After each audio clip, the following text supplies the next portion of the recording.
Hello there, Drew Hanish of Whiskey Lore, and time for another whiskey tasting. And today we are headed to Ireland to do a tasting of Busker's Irish Single Malt Whiskey. Now, Busker's is a brand that you may or may not have seen on your store shelf.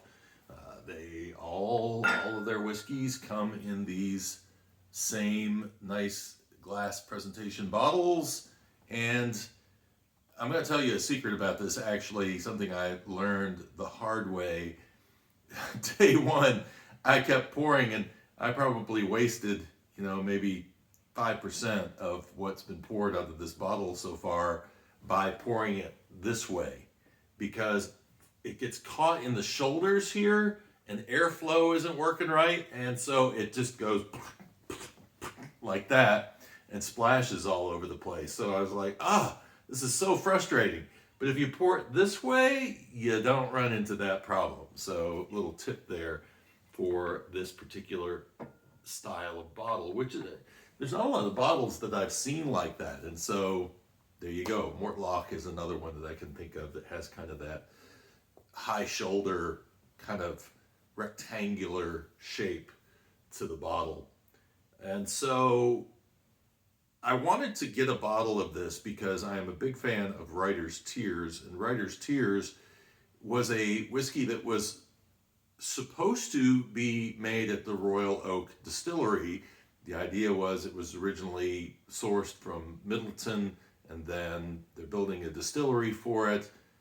Well, then there was a breakup, and so now I don't know what's going on with Writer's Tears, but the Royal Oak Distillery still exists, and it is putting out its own product line now called Busker. And so hopefully I'll get a chance to do on my Great Irish Tour a visit to that distillery, and if I do, then I will tell you a lot more background on it and maybe do some sampling of some of their other bottles, because the Irish Single Malt is just one of the whiskeys that they do. They also have a single pot still whiskey in the Irish style. They also have a single grain whiskey, and they have a blend. And so, love to get more information. If there's anything I can say about these bottles that's a little frustrating, is it really doesn't say whether this has been triple distilled or double distilled. It tells you the proof, which is, in this case, 88.6. But it doesn't really go into a lot of the background of the distillery or about the whiskey itself, and maybe the age on it, or what kind of barrels that they use. From what I understand from my reading, this is made with a blend of stuff that has been aged in bourbon casks, ex-bourbon casks, and ex-sherry casks.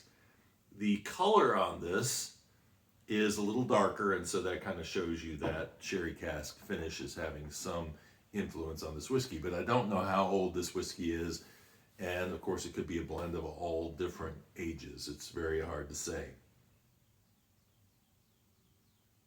So on the nose, this one is grain forward to me. I get the I smelled this versus the other two. This is what happened when I bought this bottle. I bought the bottle, then I started talking to the store manager at the place I bought it from, and he said, we got 3 of their whiskeys in the back if you want to do a sampling.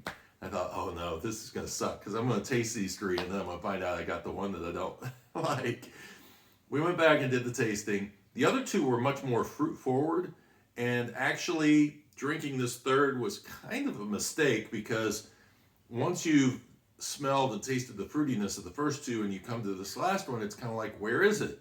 I'm not really getting it. But once I got home, I thought, this is my real opportunity to tell how good this whiskey is just in isolation away from the others. And so I picked up a lot more of those grain notes. It is not as heavy in the apple pear kind of thing going on that I was getting on the other one. So there's a little lemon scent to this. I almost get a little lemon pound cake out of this on the nose. maybe a hint of apple in there, but again, it's a very subtle nose, not picking up any real alcohol notes or anything like that. So since that it has a good enough amount of age on it. Cheers.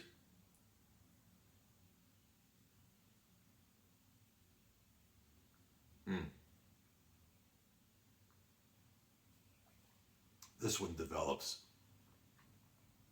It really does. Hold it in your mouth for a moment, because at first you'll be like, okay. And then all of a sudden I get like apple crumb cake and caramel comes in there. And it's really nice, but it's subtle, but it's there. It's a very thin mouth. Well, I won't say it's a thin mouthfeel. It's not a mouthfeel that I would consider like a medium to thicker mouthfeel. It's a little lighter on the mouthfeel. Maybe that comes from triple distilling. Maybe it doesn't, because I don't know. How many times was it distilled? It doesn't say anything on the packaging. So again, I'm lost. I don't know what I'm drinking here. So it makes me think that this bottle is more designed for the casual whiskey drinker who just wants to pick up a bottle and have something that's easy drinking, and that they're not really going to have to read or learn anything. They just want to enjoy the whiskey for what it is. And from that sense, this is a very enjoyable whiskey. It is an easy drinker.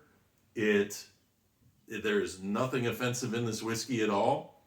I think if you do want to drink it neat, you're going to hold it on the palate for a little bit longer than normal, just to start sensing how it reveals itself as it goes on. And like I say, the palate isn't one that I would call, pleasureful. It's just there, it's just kind of, which tells me that the longer these guys are distilling whiskey, the more they have opportunity to age whiskeys, that they are definitely on the right track.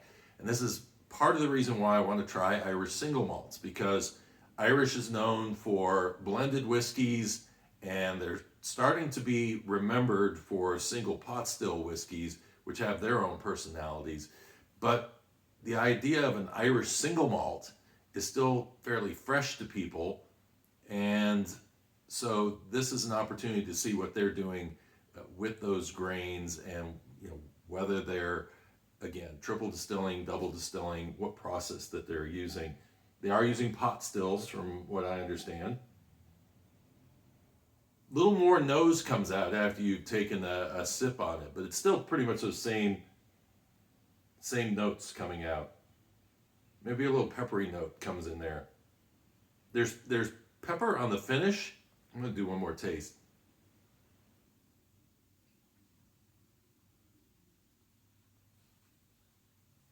It's just really pleasant grain. Maybe a little stone fruit in there. As it gets to the finish, there's a slight pepper, not a lot. The first time I tasted this, I was getting a bitter aftertaste out of it. It kind of lingered on.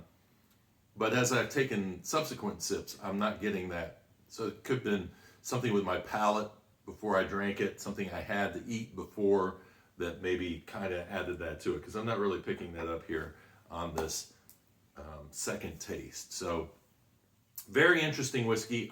Once I do my trip in June and go to all those distilleries, I will have a lot more information on Busker and Royal Oak, and talk a lot more about it, and maybe have some other whiskeys to do some tastings on as well.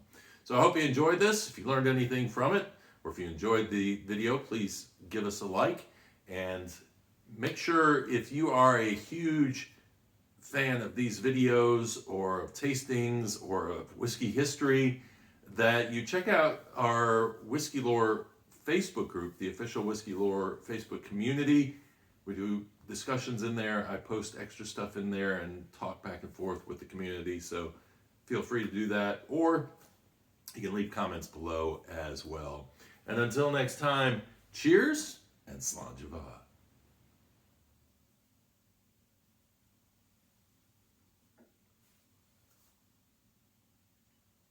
It's good.